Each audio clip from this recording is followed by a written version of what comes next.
India जो दुनिया की सबसे बड़ी डेमोक्रेसी है, क्या दुनिया में अपनी डिप्लोमेटिक इमेज खराब कर रही है? और क्या इसकी वजह रूलिंग पार्टी बीजेपी है और इसके प्राइम मिनिस्टर नरेंद्र मोदी हैं, जो इस तरह की पॉलिसीज बना रहे हैं? और यूएस के प्रेसिडेंट ट्रंप पाकिस्तान को इतनी सॉफ्ट साइड क्यों दिखा रहे हैं?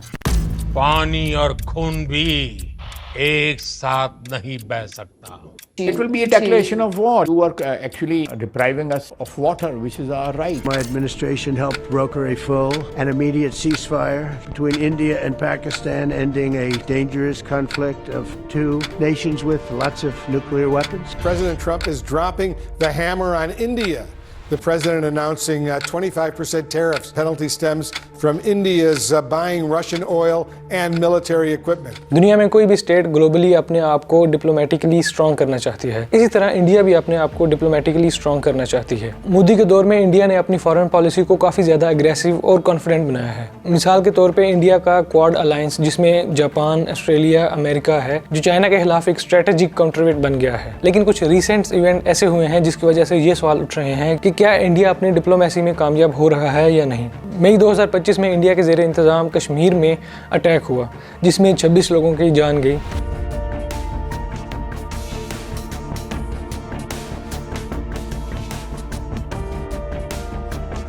इंडिया ने इसका इल्जाम पाकिस्तान के ऊपर लगाया और पाकिस्तान के ऊपर एक एयर स्ट्राइक कर दिया। इसको ऑपरेशन संदूर का नाम दिया गया और पाकिस्तान ने भी बाद में इस पे रिटेलिएट किया। दोनों मुल्कों के दरमियान ये झड़प तकरीबन 4 दिन तक चलती रही और बाद में सीज फायर हुआ। लेकिन इस सीज फायर की नेगोशिएशंस को लेके बहुत सारे कंट्रोवर्सीज हैं और दोनों मुल्कों के अलग अलग नैरेटिव्स हैं। इंडिया का ये नैरेटिव है कि दोनों मुल्कों ने मिलकर सीज फायर किया, लेकिन पाकिस्तान अमेरिका को as a peace maker present करता है। इंडिया के फॉरेन सेक्रेटरी विक्रम मिस्री ने कहा कि पाकिस्तान और इंडिया की मिलिट्रीज के चैनल के थ्रू ये सीज फायर हुआ और इसमें अमेरिका का कोई रोल नहीं है। लेकिन पाकिस्तान और ट्रंप दोनों इस चीज़ का क्लेम करते हैं कि अमेरिका ने दोनों मुल्कों के दरमियान मेडिएशन की और इस जंग को रुकवाया। ये दोनों अलग अलग नैरेटिव्स इंडिया के लिए एक डिप्लोमेटिक चैलेंज बन चुका है। ट्रंप इस चीज़ का क्रेडिट लेना चाहते हैं कि उन्होंने दोनों मुल्कों के दरमियान पीस मेक करवाया, लेकिन क्योंकि इंडिया ट्रंप को इस चीज़ का क्रेडिट नहीं देता, तो ट्रंप के लिए शायद ये एक नाकाबिले बर्दाश्त चीज़ है। इंडिया का ये भी मकसद रहा है कि वो पाकिस्तान से डिहाइफिनेट हो, यानी दोनों कंट्रीज को अलग अलग लेंस से देखा जाए। लेकिन ट्रंप के स्टेटमेंट्स ऐसे हैं जिसमें ये नजर आता है कि वो इंडिया और पाकिस्तान को एक ही लेवल पे रखते हैं और एक ही लेंस से देखते हैं। I know both. We get along with both the countries very well.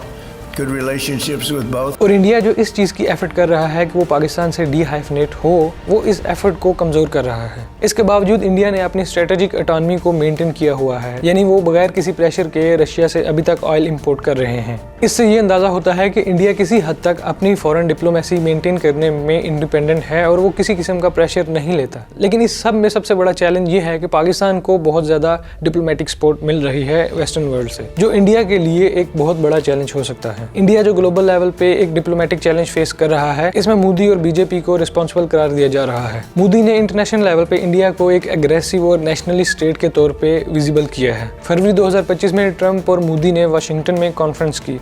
इस कॉन्फ्रेंस में ट्रंप और मोदी के दरमियान एक अच्छी केमिस्ट्री दिखाई दी, लेकिन ये पर्सनल दोस्ती इंडिया और अमेरिका दोनों के स्ट्रेटेजिक गोल से अलाइन नहीं की। इंडिया और पाकिस्तान की कॉन्फ्लिक्ट के बाद भी मोदी ने इस चीज़ को क्लियर किया कि वो किसी किस्म की थर्ड पार्टी की मीडिएशन नहीं मानेंगे, खास करके कश्मीर के मामले में। मोदी ने ट्रंप को भी कॉल की और ये मैसेज कन्वे किया कि इंडिया और पाकिस्तान के दरमियान जो सीज फायर हुआ वो बायलैटरल था और इसमें अमेरिका का कोई रोल नहीं है। मोदी के इस स्टैंस को डोमेस्टिक लेवल पे तो शायद एक्सेप्टेंस मिल जाए, लेकिन इंटरनेशनल लेवल पे थोड़ा मुश्किल है। उसकी वजह यह है कि ये सीधा सीधा अमेरिका के खिलाफ है और ख़ास करके कल्ट लीडर्स जैसा कि ट्रंप उनके स्ट्रेटेजिक गोल्स के खिलाफ है। अपोजिशन पार्टीज जैसा कि कांग्रेस ने ये सवाल उठाया कि अमेरिका ने क्यों सीज फायर का क्रेडिट लिया और क्या इंडिया ने ग्लोबल लेवल पे अपने ऑब्जेक्टिव अचीव नहीं किए। मोदी के लिए ये सब बहुत मुश्किल है। एक तरफ तो उनको अमेरिका के साथ ट्रेड और सिक्योरिटी रिलेशंस को मेंटेन रखना है और दूसरी तरफ डोमेस्टिक नेशनलिस्ट सेंटिमेंट्स को मेंटेन रखना या बैलेंस करना है। इसके बाद ये सवाल उठते हैं कि यूएस के प्रेसिडेंट डोनाल्ड ट्रंप पाकिस्तान को एक सॉफ्ट साइड क्यों दिखा रहे हैं। पाकिस्तान और इंडिया के दरमियान सीज फायर के बाद ट्रंप ने मल्टीपल टाइम्स इस चीज़ का क्लेम किया कि उन्होंने दोनों मुल्कों के दरमियान सीज फायर करवाया,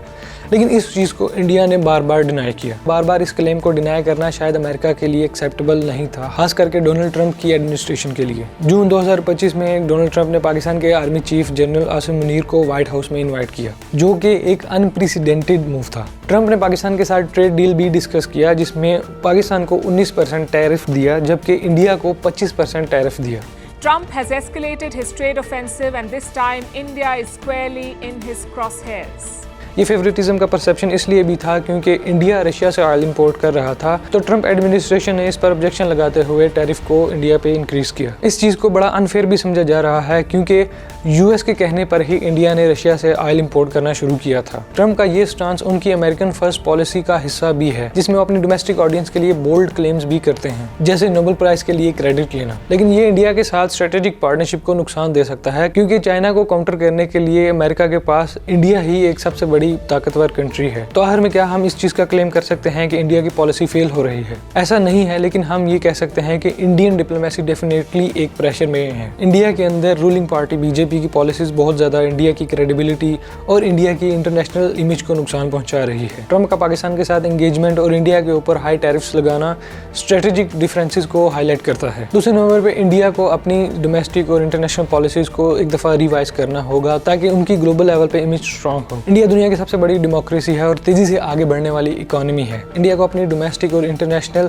इमेज को और पॉलिसीज को ठीक करना होगा और अच्छी डिप्लोमेटिक पॉलिसीज के जरिए ही अपने इश्यूज को रिजॉल्व करना होगा, जिसमें कश्मीर इशू भी आता है और पाकिस्तान के साथ नोक झोंक भी है।